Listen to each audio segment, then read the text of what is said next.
Good afternoon, ladies and gentlemen. Thank you very much for having me at the seminar today, and I'm sure you're pretty happy to hear that this is going to be the last presentation of the day. Now, unlike, I guess, some of the previous speakers, I don't really want to cover a view on the markets. I think that's been very comprehensively done and very well done by my colleagues before me. What I actually want to speak about is something different. I want to take a more sort of a structural view and ask the question, and this is a question we asked of ourselves, what has our industry, particularly the asset management industry, what have we learned from the financial crisis? We know that we made a lot of mistakes. We lost a lot of money during the crisis. What lesson have we evolved in order to be able to deal with the future in terms of trying to avoid the experience that we had 5 years ago? Now, when we look at where our industry has gone in terms of thinking about how to evolve and how to deal with the challenges like the crisis, there's been a number of directions in terms of where researchers have been headed. One interesting area and one promising area where people have done a lot of work is to look about how to bring risk together, how to construct portfolios.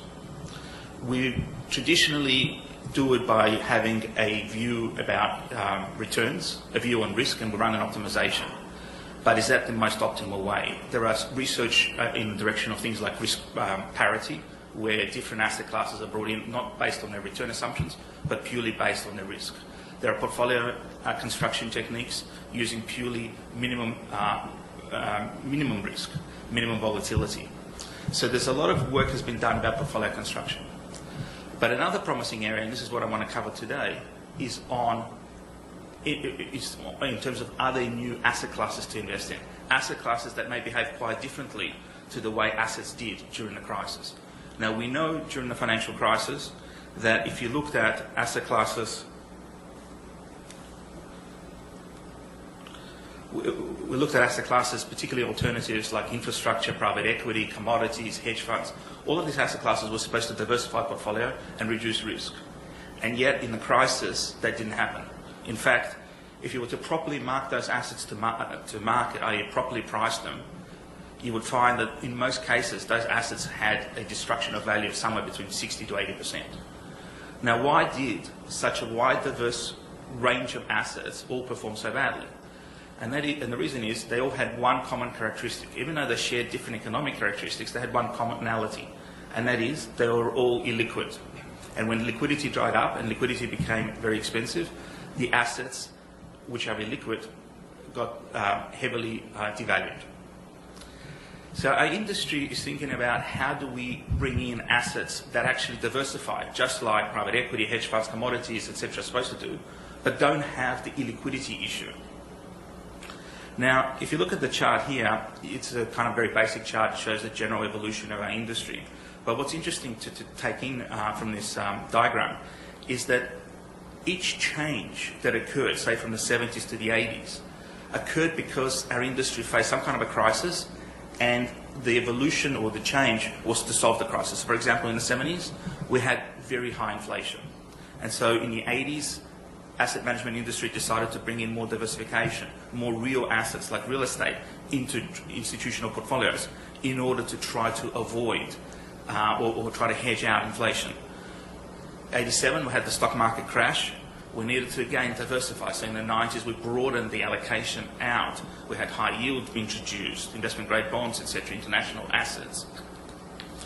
2000, we had the tech bubble. Equity investors lost a lot of money during 2000 to 2002, hence the diversification that occurred in all the alternatives. So now there's a new question. Could we have a new asset category called risk premium? And I'll explain what risk premium is shortly.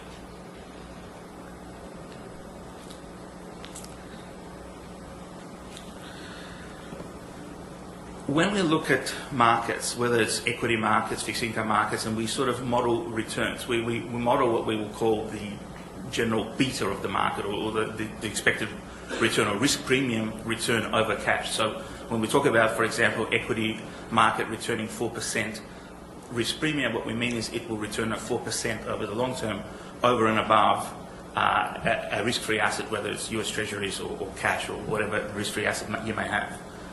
Now, That 4%, or whatever number that risk premium represents for the market as a whole, itself can be broken down into subcomponents. So if you like, the overall beta of the market can be split.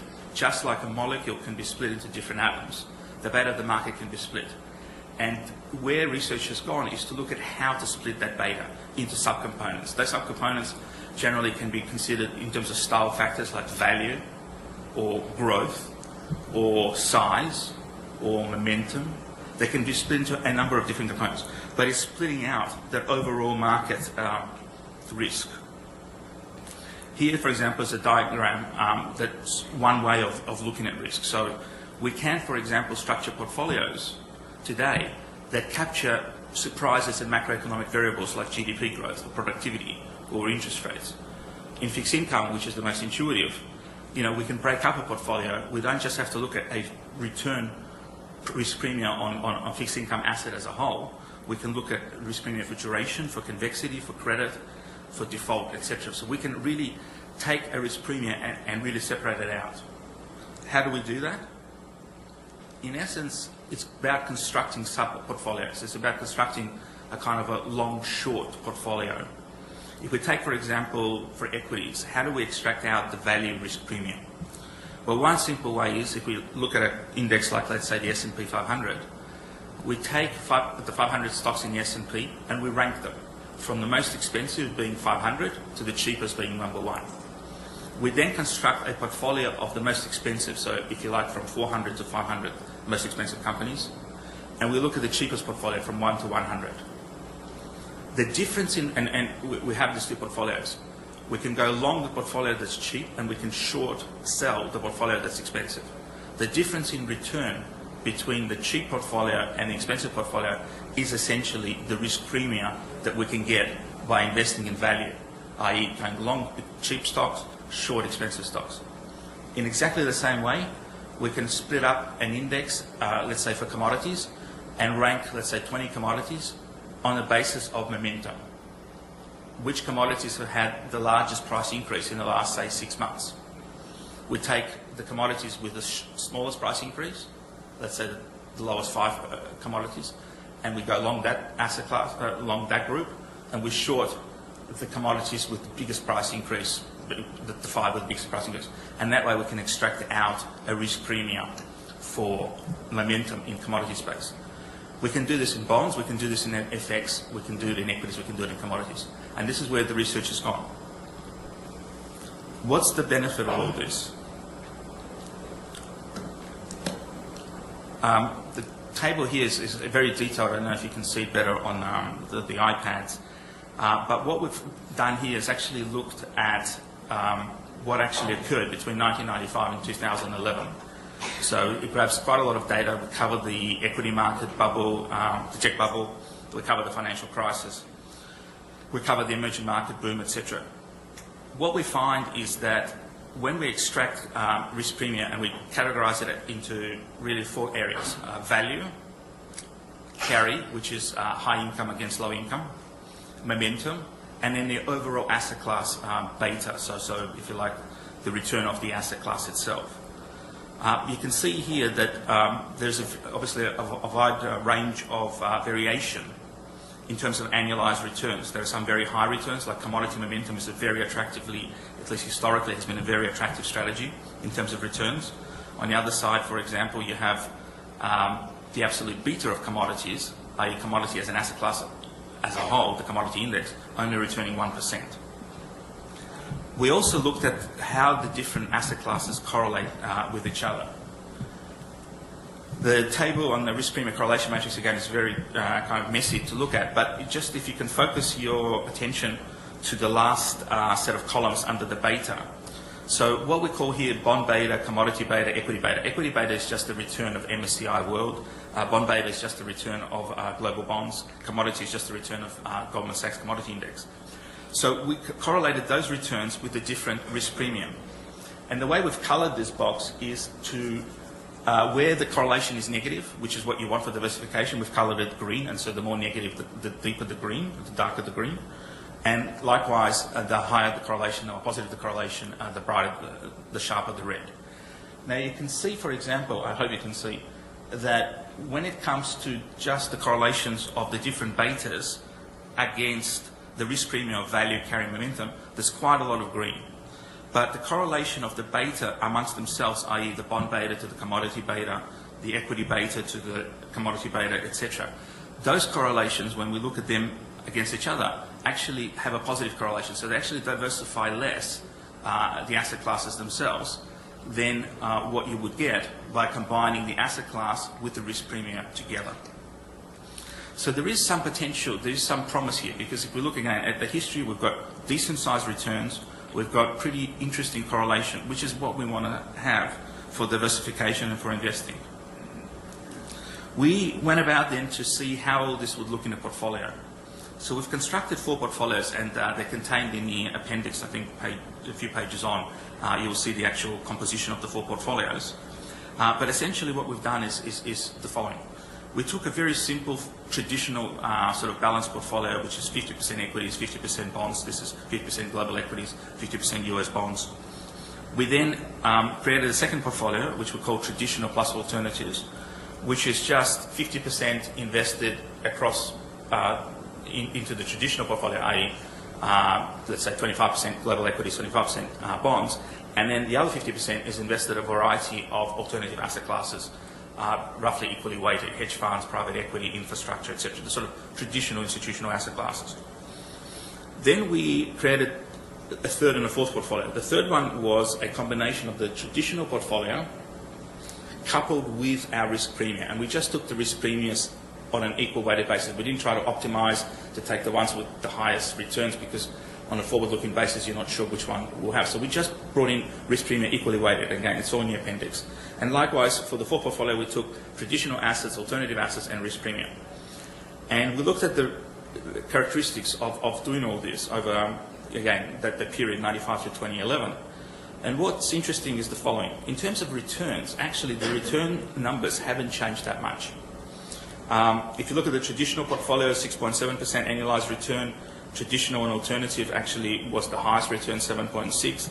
In fact, by adding the risk premium, compare, say, traditional to the traditional plus the risk premium, or the second and the fourth, you see there's actually a slight reduction in returns. So if anything, risk premium doesn't enhance returns.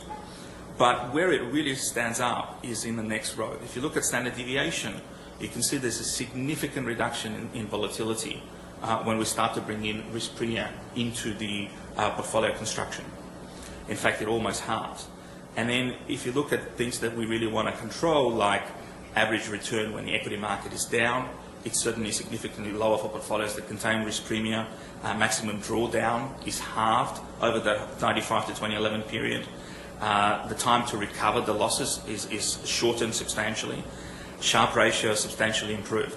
So risk premium actually has got, in our industry, quite a bit of attention. There's a lot of work being done, largely because of its diversifying characteristics.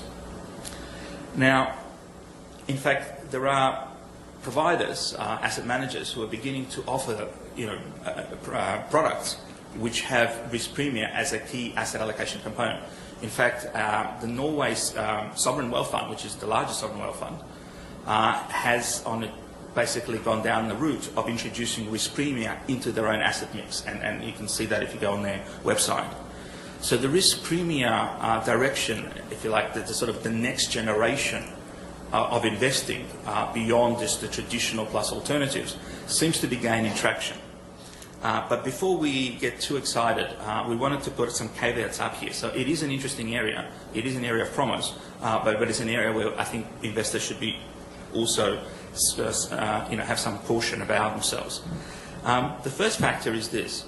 When we look at traditional beta, so let's say equity beta, there is a logic behind, an investment logic, economic logic behind saying that, okay, for a riskier asset like equities, you do need, as an investor, to have a higher return. So there is a logic to say the more risk you take, the more return you need to be compensated, the more return you need to have to be compensated for that risk. So in a traditional beta relationship between risk and return, even if you can't exactly say how much return you need for how much risk, at least that having that positive relationship makes sense.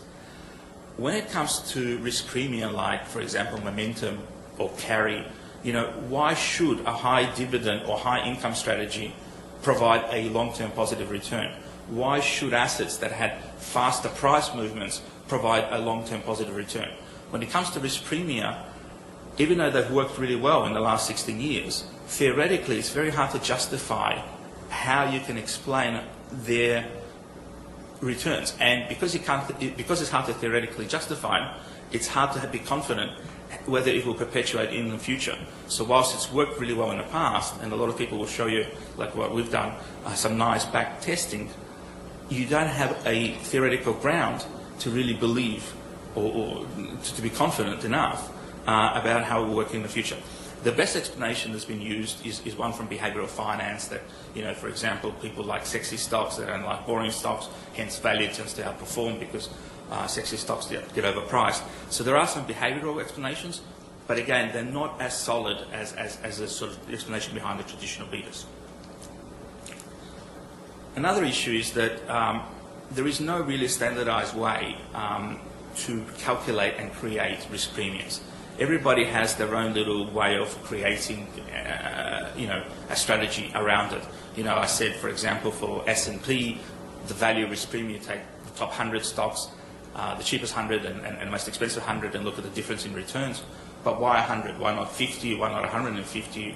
There's no really, again, theoretical base. It's not like, for example, market capitalization indices or volatility kind of weighted indices. There's no real standardized way, and there's no way of really standardizing, except for a little bit of data mining, how you actually calculate and create this. So that's another key question.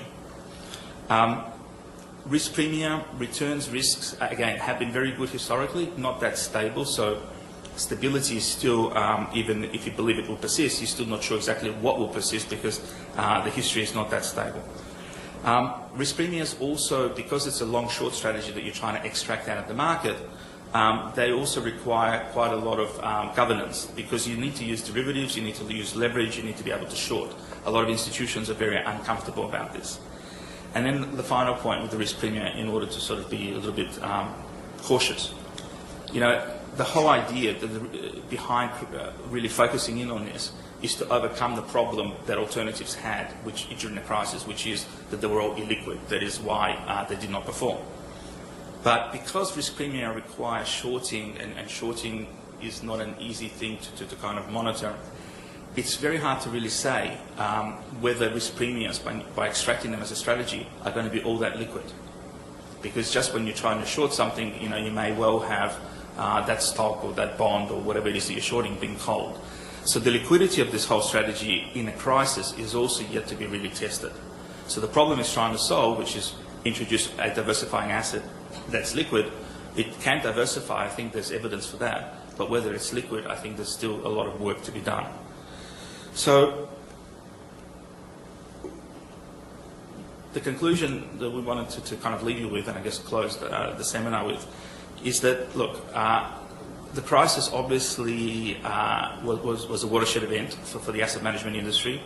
There are a number of different directions that asset management industry has gone to try to come up with new innovations to risk manage portfolios and to diversify and broaden the investment asset classes. Risk premium is one of those examples. There are many things that I think you will be shown, and providers like asset managers are beginning to show as our investment banks in terms of some of these innovative directions. We think there is promise here, but we also think that you need to be very cautious because a lot of this haven't really stood the test of time. So with that, I will close. Thank you.